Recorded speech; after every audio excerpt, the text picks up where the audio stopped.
Thanks for checking out this highlight from the Casually Hardcore podcast. If you want to check out the full podcast after the show, please be sure to hit the top link in the description. But now, let's do it. So that takes us perfectly naturally into kind of our third topic, Final Fantasy XIV's Endwalker story and hype. Full spoilers warning in this case. So what kind of questions do you actually want to see? Like, what are you hoping to learn from the moon, from Thavnarian, from all of these places? Because the fact that we're going to Thavnir, like, I'm so excited about that aspect, especially for 1.0, because like I think I saw like a video you were talking about, and I remember like the skirmish weapons, and it's like there's this special material, and that's what that rock is in the picture that's somewhat hidden behind our cameras and more like that. So I'm just like, what do you want to see answered about this latest expansion? Well, so there's a lot of like Thavnarian lore that's been in the peripherals, like you say, since 1.0. Not much of it is super relevant to the MSQ, which I think is exciting because I'm pretty sure that Thavnir is going to be one of the places where they really start like seeding whatever the next narrative is going to be.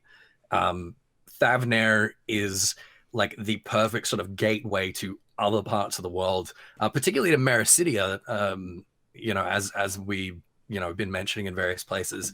Mericidia, the only like nation that they trade with or have any diplomatic relationship with is Thavnir. So Thavnir is like a really excellent sort of like springboard location into the next narrative arc. So I don't think there's going to be like a whole bunch of answered questions there for questions that we have right now. Okay. But I mean, Chris kind of like touched on a couple of like the really good questions that we have left from Shadowbringers. Is like, okay, why was Zodiac the sort of the seen as the only solution? Yeah, like why was there no alternative? Why was Azem opposed to the summoning of Zodiac and then opposed to the summoning of Hydaelyn? Like, what was this kind of middle ground? What was this sort of like desperate sort of third path that Azem thought that they could pull off? Because no doubt we're going to be following like a pretty similar path in Endwalker.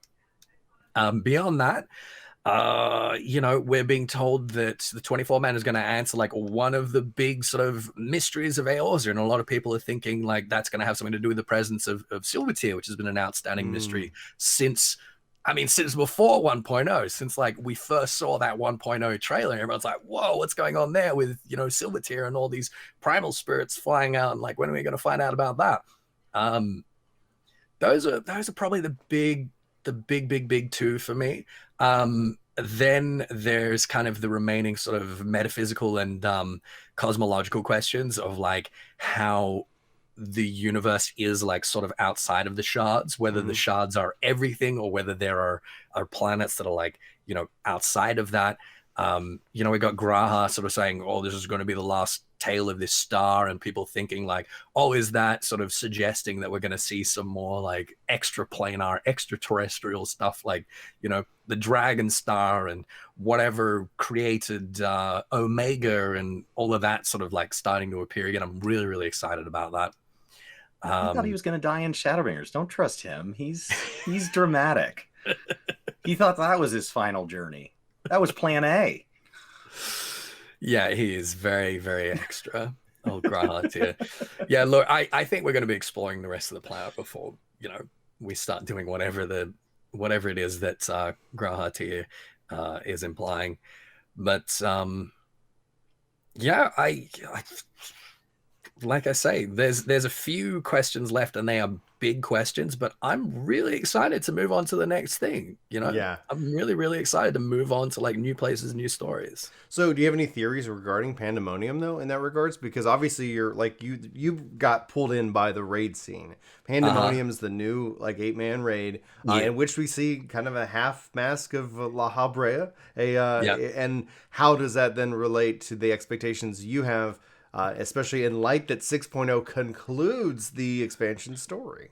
The 6.0 MSQ concludes the expansion story. Yeah. 6.1 we're going on to, like the 6.1 MSQ, we're going on to something else. Right. Doesn't say anything about Pandemonium. Pandemonium, I really think, is going to be kind of like Eden, right? Is that like, okay, you know, we've defeated Emmett Selk and we're kind of like moving on trying to get back to the source, but we've got all of Eden to like explore these unanswered questions that we've got at the end of 5.0. And I think Pandemonium is going to be the same. It's like anything that's not answered. 6.0 is going to be incredibly like fast and frenetic and hectic. And then Pandemonium is going to be like, all right, what's left? I'm going to put on my tinfoil hat. Hold on. Yeah, please. Okay. Got it. There we go. Tinfoil hat's on. Laha Brea designed Zodiac, right? What kind of hat allows for a man bun? a big one, a large one. Okay. Yeah. Continue. Like the astrologian hats, like the big cone ones. Oh, you know? Yeah. So Laha Brea wrote the sort of programming for Zodiac, right? Yeah. Zodiac was designed to allow the Convocation to rewrite the laws of nature, the laws of existence, the kind of like metaphysical blueprints of our world. And their priority was like, let's just make things back the way they were before this keening, before this apocalypse started. Like, let's maintain that old status quo.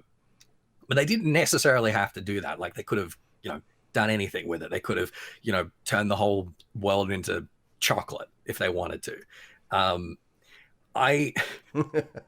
Pandemonium is hell. It's the capital of hell. Yeah. Right.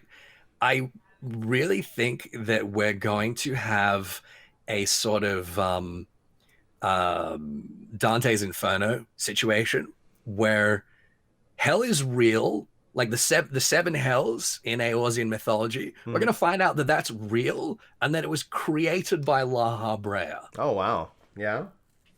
When Emmett Selk talks about Laha Brea and when Elidibus talks about Laha Brea, they're like, that guy was kind of a sociopath. Like, we're just here like trying to save the world. We're here trying to like cause these rejoinings and bring our friends back.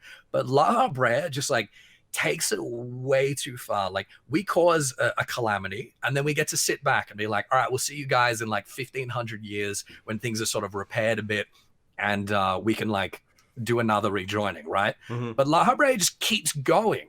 He's like, nah, heck that. Ultimate weapon, let's go. Let's keep burning these guys. I hate these people so much. That's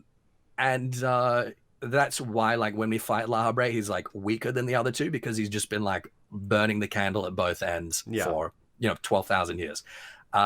He in ancient Amarot, he made weapons. That was like his shtick. That was his hobby. And I think Pandemonium, whether or not it's literally hell, it's going to be like Laha Brea's kind of place, his little like man cave where he's kept all of these awful things and awful secrets that are going to start to kind of like, you know, break out now that, you know, he's gone and the rest of the Unsunded Ascians are gone. So, you know, that's what we're going to have to deal with. We've seen hell before, though, correct? In terms of the Palace of the Dead, it's like around a certain floor, right? Or is that? Nope. I thought that's what the Yoshi P and them said. Like, this is the kind of gateway or door into that. We've seen a lot of places that people like think in sort of local folklore and mythology is a gateway to a hell. Palace of the Dead's complicated. Let's put it that way. Palace of the Dead is very strange and complicated. Is it like literally one of the hells? Probably not. Is it encroaching on one of them? Maybe. You know, we would have said very recently that they didn't actually exist and that they were purely, you know, mythological. But you know, we would have said the same thing about Zodiac being the moon, right? When the word of the mother says that Zodiac is a moon bound, right? We're like, oh, you're speaking metaphorically, right? That he's been like separated from the world and is kind of like sealed off literally somewhere. Strapped into a moon. Yeah, and now we're thinking like, no, the moon's like literally his corpse. She like literally carved out a chunk of the earth where Zodiac's soul was, where Zodiac's crystal was, and just like chucked it off into space. And it was like, you're out of here. I'm the mother crystal now. This is my planet now. I mean, it seems. You get me excited about like Pandemonium.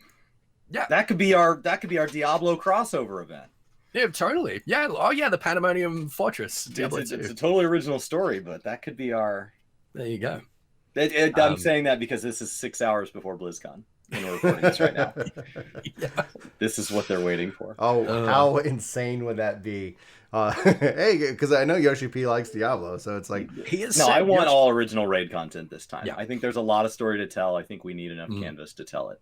Agreed. I'm glad people enjoyed the Nier stuff, but like I think this is a big expansion, and I think giving us an Alliance raid series and a raid series to kind of tie up any loose ends that the 6.0 MSQ doesn't get to is really, really nice. I hope that you really enjoyed that highlight, and I hope that you check out the full podcast. Again, link is in the description. Thanks for being here, and hope you have a fantastic day, you wonderful, beautiful individual.